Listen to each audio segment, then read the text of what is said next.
Greetings, one and all. This is Chris McElrath here. I'm speaking to you from the wilds of Upper Mainarm, which has the extreme benefit of not having mobile phone signal. You may think that's a great deprivation, but actually, as studies continue, one finds more and more terrible things about Wi-Fi.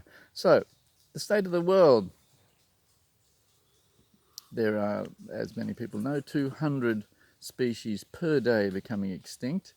Numerous, in fact, basically all of the well-informed scientists and ecologists say that we're now facing the sixth mass extinction.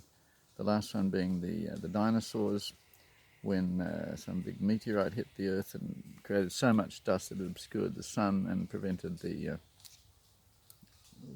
green things growing, prevented things growing, so that dinosaurs died. But this is the first extinction created by us, created by man. They talk about climate change and all that, but really it's the poison in the oceans.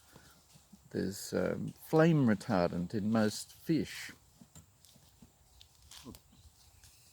And on it goes. Iraq has tremendous numbers of deformed children because of the uranium that was dropped on them in the forms of bombs and bullets. One tank round is 10 pounds of solid uranium, which when it goes bang onto something, it penetrates largely, but 40-50% of it disperses as minute particles.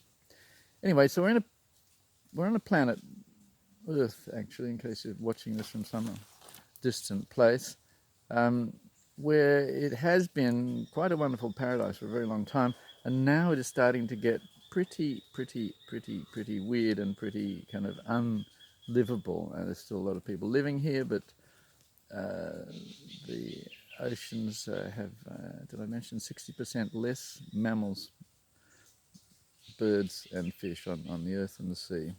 60% less than it was 50 years ago. Anyway, so it's a downhill spiral unless we address the causes of that, which is largely the few people who control the enormous corporations that control most of the governments. This has been said before, but it hasn't really sunk into the vast majority of the population that we are being led by people who are killing the biosphere, killing the means of life continuing on Earth. And that is not regrettably accidental, that is a deliberate policy. You may think that's quite a conspiracy theory, but please do some research if you doubt this. Anyway, so here we are, and we're in a pristine, lovely, wonderfully neglected property that hasn't had anything serious going on for about 40 years. So we did plant macadamia nut trees. There's some in the background, but as you can see, there's weeds around and so on. But it is a place where we can begin to act sensibly here and to get the rhythm of how to work together and the harmonious co-functioning of people so that we have a wonderful time and live on generations more. I'm just about to go and visit my wonderful small children who have birthdays in the next few days, and I would hope that they grow to have their children and their children and their children, and on it goes in a very happy way.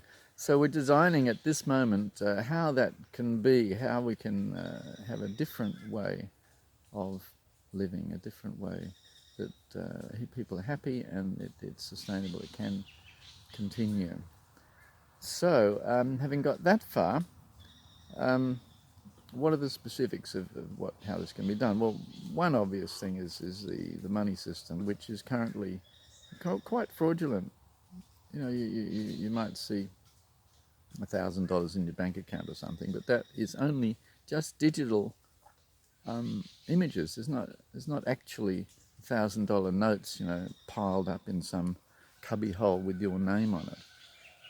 More than 97% of currency, at least in the Western world, has no existence whatsoever. It does not exist. It is an image on a screen somewhere, but it's not a solid note or a coin or anything tangible.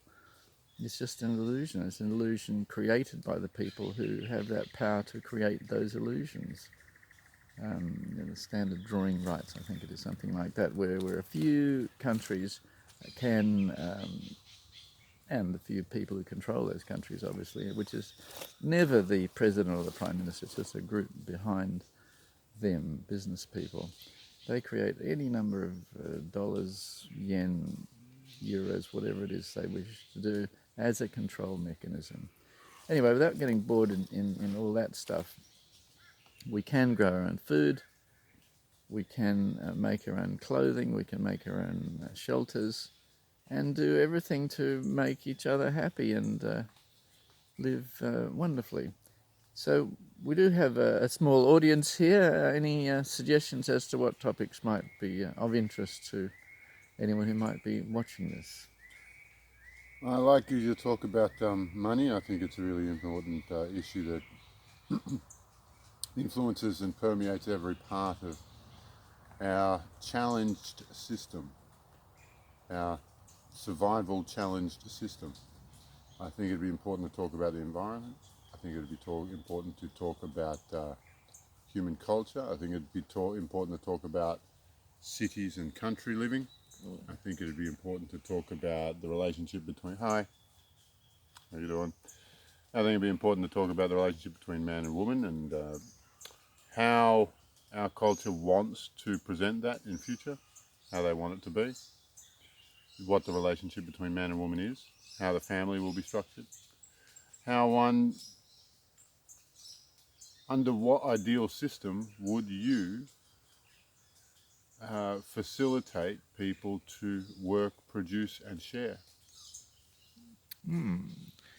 Very interesting. Well, Stop.